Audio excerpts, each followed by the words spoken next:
But I mean, but this is what these young kids see. That's And right. the sad part about it is this is all they've had the opportunity That's to right. see. Right. They didn't experience the Maddie Right. like we did. Right. Maddie, the stuff that they get away with, Maddie would have never let them get away with. Coming in a pair of pants and call yourself go minister, you never would have done it. Ruby red, never would have done it. And you might say, well, it's a new day, it's a new time. It may be a new day.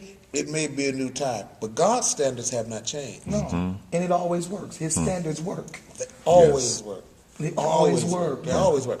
You know, we had some hard training. I would admit, Maddie was a rough taskmaster. If she said black and white, she meant black and white. She didn't mean black and white with a pink stripe.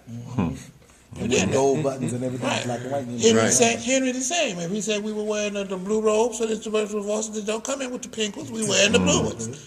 You know, it was called discipline. Discipline. That's not happening now because Very everybody's a free spirit. Very rare. You know, 90% of your community choir members are not members of anybody's church choir, so they have no discipline. Thank you.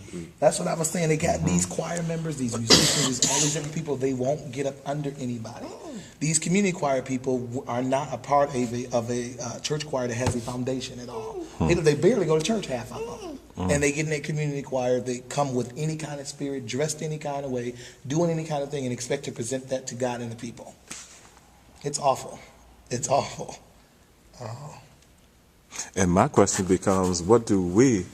I'm just being blessed by all this because I thought I was the only one that felt this way, and I'm so glad to hear this conversation, even from young musicians. And I'm like, what are we gonna do about it?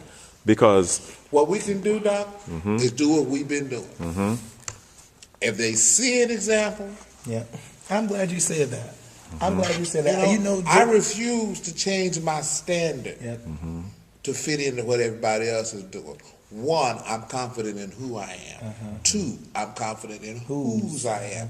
And I know that the man that I belong to is not going to allow me to compromise my ministry to please people. That's not going to happen. I'm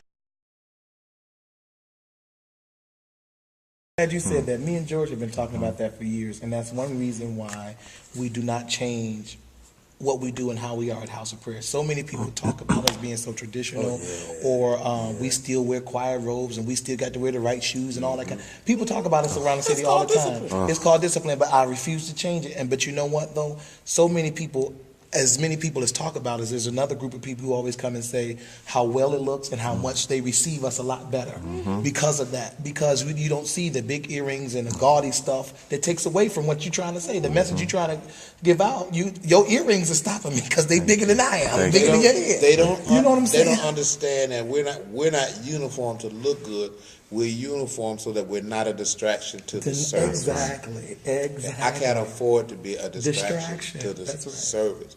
You know, so that's just like people that stand up and sing solos in hats. You dummy, take your hat off. Right. That's the old school. Yes. Take your hat off. Yes. Take your hair. That's right. The snatch back. You got to do it like that. The snatch back. You don't find it. You know what? You can tell when people are talking, right? I'll never forget one time Janice had to sing at our church. Ken Martin and them had a program some years ago at our church. And just off the whim, he called her up, and she happened to have on a white suit and a white hat. And just as she was going up there, she was doing like this in front of the hat. And then she pulls the hat off, and she went up to sing. And the people were asking, she said, well, I was taught that you can't get up and do no solo with a hat on because that's a distraction. But she got up and took it off. We went to James Cleveland's church.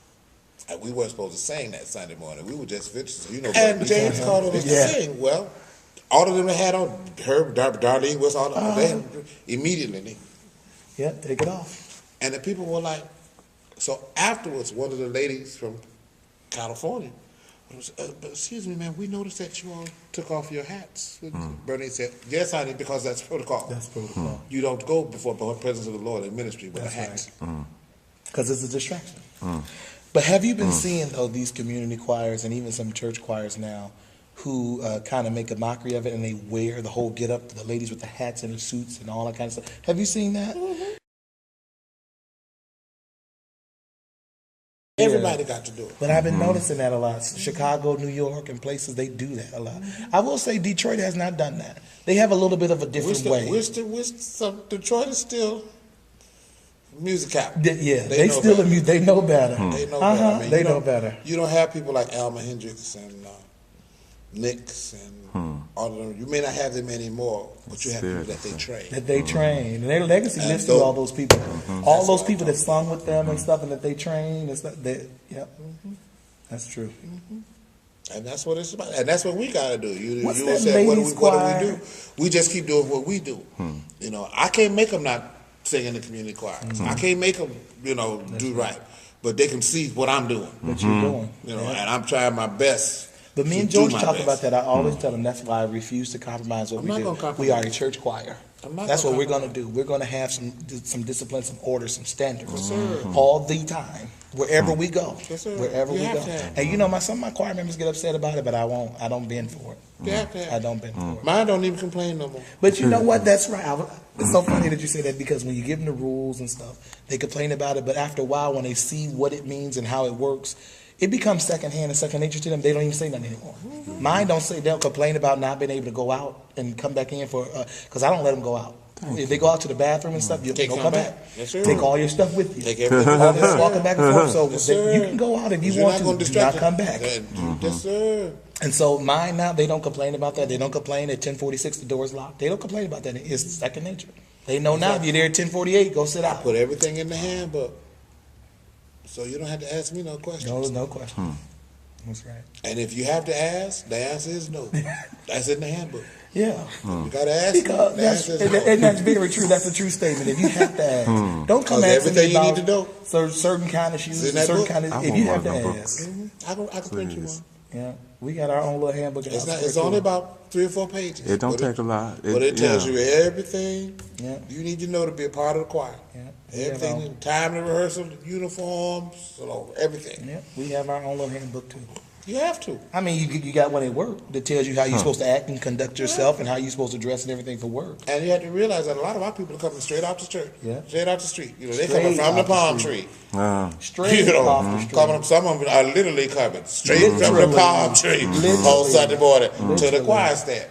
So there has to be decorum. There has to be order. There has to be order. And order starts at the head. It starts at the head.